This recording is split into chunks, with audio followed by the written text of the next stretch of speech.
नमस्कार दोस्तों, स्वागत है आप सभी का हमारे इस दोस्तों। अगर आप भी अपनी लाइफ में कुछ नया सीखने की चाह रखते हैं तो इस चैनल को अभी सब्सक्राइब कर लें।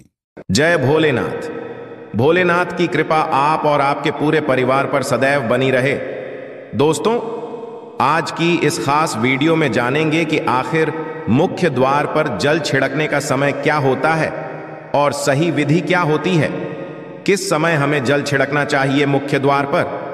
क्या मुख्य द्वार पर जल छिड़कने के लिए स्नान करना जरूरी है या बिना स्नान किए भी मुख्य द्वार पर जल का छिड़काव किया जा सकता है? झाड़ू लगाने से पहले या फिर झाड़ू लगाने के पश्चात जल छिड़कना चाहिए? और एक और प्रश्न आया है कि क्या पीरियड्स में हम अपने घर के मुख्य द्वार पर जल का छिड़काव कर सकते हैं या मुख्य द्वार पर दीपदान कर सकते हैं? और जल से ही जुड़ा हुआ एक और प्रश्न है आपका कि मंदिर में जो प्रतिदिन हम एक जल रखते हैं उस जल का हमें क्या करना चाहिए, किस प्रकार प्रयोग करना चाहिए? क्या हम उसे खाने में प्रयोग कर सकते हैं या फिर हम किसी पौधे में डाल सकते हैं? उस जल का उपयोग किस प्रकार से होना चाहिए? और मुख्य द्वार पर जल छिड़कने से संबंधित आपका अगला प्रश्न है कि कई ऐसे लोग हैं जो कि फ्लैट में रहते हैं, कुछ ऐसे लोग हैं जो कि किराए के मकान में रहते हैं, एक ही कमरे में रहते हैं, तो उन्हें अपने घर पर मुख्य द्वार पर दीपदान किस प्रकार से करना चाहिए, जल किस प्रकार छिड़कना चाहिए, मतलब वो किस जगह को मुख्य द्वार मानकर वहां पर मुख्य द्वार से जुड़े हुए उपाय करें। तो आज की वीडियो पूरी तरह से आपके प्रश्नों पर ही आधारित है, इसलिए बहुत महत्वपूर्ण है, पूरा जरूर देखिए। और यदि आपको आज की वीडियो अच्छी लगे तो इसे लाइक भी जरूर कीजिए, क्योंकि आपके लाइक, आपके कमेंट्स ही मेरे लिए एकमात्र जरिया हैं जिनसे मुझे पता चलता है कि आपको यह वीडियो अच्छी लगती है और आपके लिए वीडियो उपयोगी है। तो यदि वीडियो अच्छी लगती है तो लाइक तो जरूर ही किया करें। इसके साथ ही कमेंट बॉक्स में भोलेनाथ के नाम का जयकारा भी जरूर लगाएं, इससे आपको पॉजिटिव ऊर्जा की प्राप्ति होती है। और यदि आपका कोई भी सुझाव हो, कोई भी प्रश्न हो या फिर कोई भी विशेष वीडियो देखना चाहते हैं तो उसके लिए भी कमेंट बॉक्स में जरूर लिखें। चैनल पर पहली बार आए हैं, यदि अभी तक आपने चैनल को सब्सक्राइब नहीं किया है तो आज के वीडियो यदि आपको अच्छी लगे तो चैनल को सब्सक्राइब जरूर करें और बेल बटन को भी प्रेस कर लीजिए। तो इससे ये होगा कि इस चैनल पर जो भी नई वीडियो अपलोड होंगी उनकी नोटिफिकेशन आपको सही समय पर प्राप्त होगी। तो अब जानते हैं कि मुख्य द्वार पर जल छिड़कने का सही समय क्या होता है और सही विधि क्या होती है। तो देखिए, यदि आप मुख्य द्वार पर जल छिड़कते हैं तो आपको ध्यान रखना है कि जल आप एक दिन पहले ही, मतलब रात को सोने से पहले, एक पात्र में, कोई भी आप पात्र सकते हैं, जैसे कि आप एक तांबे का भी पात्र ले सकते हैं। तांबे का ना हो तो आप पीतल का ले सकते हैं, स्टील का ले सकते हैं, चांदी का ले सकते हैं। जो भी पात्र आपके पास उपलब्ध हो, एक लोटे में थोड़ा सा गंगा जल डाल दीजिए और उसके ऊपर शुद्ध जल भर दीजिए। और हाँ, गंगा जल ना हो तो भी परेशान होने की आवश्यकता नहीं है, सिर्फ शुद्ध जल से भी आप पत्र को भर सकते हैं। जल से भरे पात्र को अपने घर की रसोई में रख दीजिए। अब जैसे कि आप अगले दिन सुबह उठकर इस जल का छिड़काव अपने घर के मुख्य द्वार पर करेंगे। अब बहुत से भक्तों के प्रश्न आए हैं कि क्या हम स्नान से पहले ये जल छिड़क सकते हैं या फिर स्नान करना जरूरी है। देखिए, मुख्य द्वार पर जो सुबह सवेरे सबसे पहले जल छिड़का जाता है, जैसे कि जो रसोई में रखा हुआ जल होता है, ये एक तरीके से उपाय के तौर पर किया जाता है। घर में किसी भी प्रकार की परेशानी हो, किसी भी प्रकार के दुख दर्द रहता हो, गरीबी हो या फिर कलह क्लेश बहुत अधिक रहता है, मतलब किसी भी प्रकार की नेगेटिव ऊर्जा से आप परेशान हैं, बहुत समय से परेशानियों में ही घिरे हुए हैं, तो ऐसे में घर की रसोई में जल रखा जाता है और यही जल घर के मुख्य द्वार पर सुबह उठकर छिड़का जाता है। इस जल के छिड़काव से आपके घर की कोई भी परेशानी हो बहुत शीघ्र समाप्त हो जाती है। उपाय को करने से आपके घर में सुख समृद्धि भी आती है, कलह क्लेश से भी मुक्ति मिलती है, बीमारियों से भी मुक्ति मिलती है। मतलब देखिए, किसी भी प्रकार की मानसिक परेशानी हो, शारीरिक परेशानी हो, आर्थिक तंगी हो या आपके घर में कोई वास्तु दोष हो, किसी भी प्रकार का ग्रह दोष हो, जैसे कि कई बार ऐसा होता है कि कई लोगों के ऊपर कई प्रकार के बुरे ग्रह दोषों का प्रभाव होता है, जिसकी वजह से घर में परेशानियां सदैव बनी रहती है। तो ग्रह दोषों के प्रभाव से भी आपको मुक्ति मिलती है, दोष और पितृदोष भी समाप्त होता है। इसके साथ ही जैसे कि बहुत से लोगों के प्रश्न होते हैं कि उनके ऊपर किसी ने कुछ कर करा दिया है, उनके परिवार में किसी भी प्रकार की पहले कोई परेशानी नहीं थी, किंतु अभी कुछ समय से परेशानियां लगातार आती ही जा रही हैं और कोई रास्ता नहीं मिल रहा है। परेशानी से निकलने का तो किसी के भी किए कराए, तंत्र मंत्र का प्रभाव हो, किसी की बुरी नजर का प्रभाव हो, तो भी आपके इस उपाय से, मतलब इस एक लोटे जल से आपकी परेशानी स्वतः ही कुछ दिनों में हो जाती है। तो यह घर की सभी परेशानियों से मुक्ति पाने का रामबाण और सबसे सरल, सबसे आसान उपाय होता है जो हमारे शास्त्रों में वर्णित है। तो आप अपने घर की रसोई में एक लोटा जल रखें, रात में भरकर और प्रातःकाल जल्दी उठकर उसी जल से अपने घर के मुख्य द्वार पर छिड़काव कीजिए। अब जैसे कि बहुत से लोगों के प्रश्न आते हैं कि यह जल हमें किस समय अपने घर के मुख्य द्वार पर छिड़कना चाहिए, तो देखिए, सुबह सूर्योदय होने से पहले इस जल का छिड़काव आपके घर के मुख्य द्वार पर हो जाना चाहिए।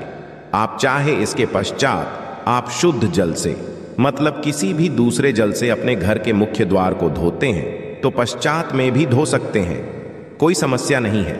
किंतु इस जल का छिड़काव घर के मुख्य द्वार पर सूर्योदय होने से पहले हो जाना चाहिए। और अब जैसे आपका अगला प्रश्न है कि क्या हमें स्नान करके इस जल का छिड़काव अपने घर के मुख्य द्वार पर करना चाहिए या फिर बिना स्नान किए भी कर सकते हैं। ये जो हम जल छिड़कते हैं, मतलब ये एक उपाय होता है, तो इसे हम स्नान करने के पश्चात नहीं करते हैं।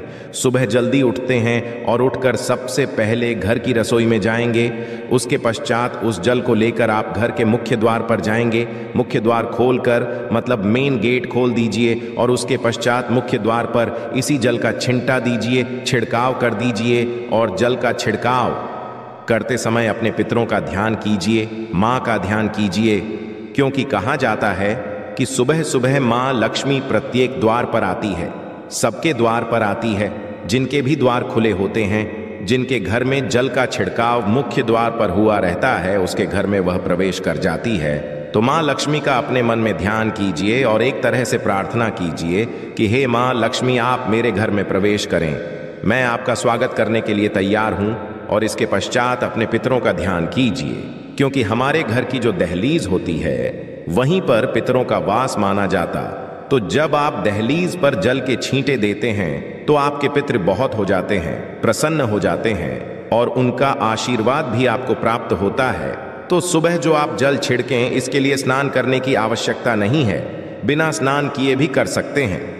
और अब आपका अगला प्रश्न है कि क्या झाड़ू लगाने के पश्चात हमें जल का छिड़काव करना चाहिए या फिर झाड़ू लगाने से पहले भी जल का छिड़काव कर सकते हैं। देखिए, जैसे मैंने आपको पहले ही बताया, सोकर उठने के पश्चात सबसे पहला कार्य जो आपको करना है वो जल का छिड़काव ही करना है। उसके पश्चात आप झाड़ू लगा सकते हैं, किंतु एक चीज का ध्यान रखिए, जब हम सोकर उठते हैं तो सबसे पहले बिस्तर पर बैठे हुए ही अपने दोनों हथेलियों को जोड़कर और दोनों हथेलियों को सामने से जोड़कर पूरी हथेली को देखा जाता है, उसमें माँ लक्ष्मी का ध्यान किया जाता है। उसके साथ ही पंच देवताओं का ध्यान किया जाता है। देवता कौन कौन से होते हैं? माँ दुर्गा, भगवान शिव, भगवान श्री हरि विष्णु, गणपति गजानन और भगवान सूर्य देवता। पंच देवताओं का ध्यान हम अपने हाथों में ही करते हैं, हथेलियों में ही करते हैं। करा करें। वास्ते लक्ष्मी कर्मदेह, सरस्वती करमूले, तू गोविंदा प्रभाते प्रदर्शन। हम इस मंत्र का उच्चारण आप चाहें तो कर सकते हैं, नहीं करते हैं तो भी कोई बात नहीं। अपने इष्ट देवता का और पंच देवताओं का ध्यान अपनी हथेलियों में कर लीजिए। उसके पश्चात दोनों हाथ जोड़कर सभी देवी देवताओं को प्रणाम किया जाता है और उसके पश्चात अपने हाथ से पृथ्वी का स्पर्श करते हैं, धरती को छूकर प्रणाम करते हैं 2 बार या 3 बार और उसके पश्चात अपना दाहिना पांव पृथ्वी पर रखते हैं, धरती पर रखते हैं। उसके पश्चात ही बाकी के जो सभी कार्य होंगे वो उसके पश्चात ही किए जाएंगे। जल का छिड़काव आप उसके पश्चात ही करेंगे।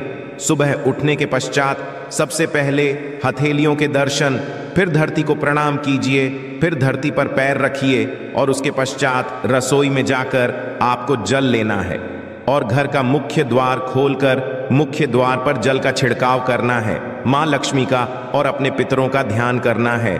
उसके पश्चात आप अपने घर में आ जाएंगे और उसके पश्चात जो भी आपके रूटीन वर्क होते हैं, मतलब झाड़ू लगाएंगे या फिर आप स्नान करेंगे, ये सभी उसके पश्चात किए जाएंगे। और अब जैसे कि कई लोगों के प्रश्न आते हैं कि जब हम जल का छिड़काव करते हैं, क्या उसी समय हम घर के मुख्य द्वार पर झाड़ू लगाकर और पानी डालकर क्या हम मुख्य द्वार की अच्छे से सफाई कर सकते हैं? जी हाँ, बिल्कुल कर सकते हैं। पहले आप जो रसोई में रखा हुआ जल है उस जल का छिड़काव कर दीजिए।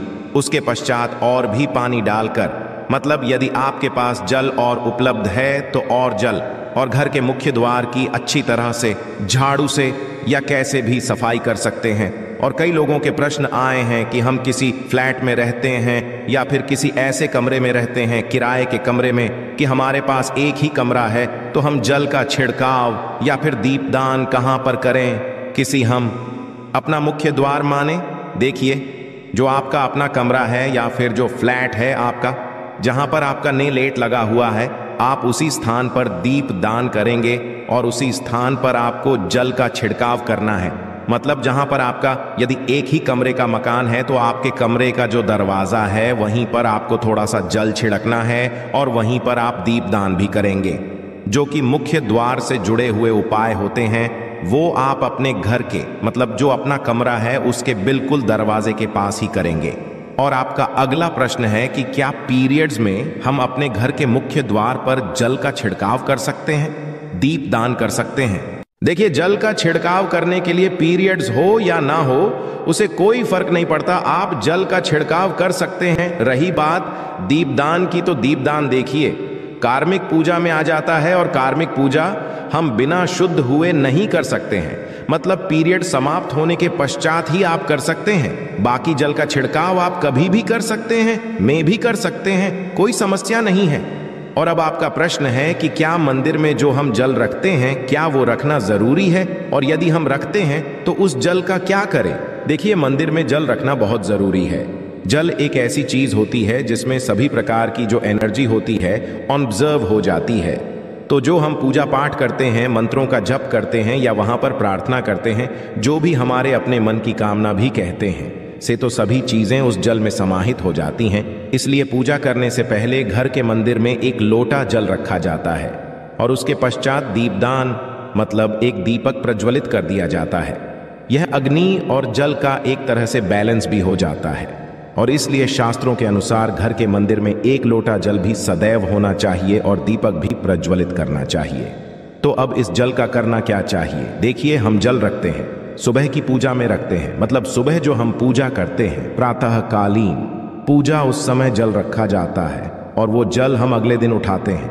मतलब जब आप अगले दिन पूजा करने जाते हैं, स्नान इत्यादि करने के पश्चात, तो आप उस जल को उठाते हैं। सबसे पहले तो उस जल का प्रयोग सुन लीजिए। आप अपने घर के सारे कमरों में, मतलब पूरे घर में उस जल का छिड़काव करते हैं। इससे आपके घर का शुद्धिकरण हो जाता है, क्योंकि वो बहुत ही पॉजिटिव एनर्जी से भरा हुआ जल होता है। उस जल का छिड़काव करने से किसी भी प्रकार की नेगेटिव ऊर्जा का प्रवेश आपके घर में नहीं होता, किसी भी प्रकार की परेशानी आपके घर में हो।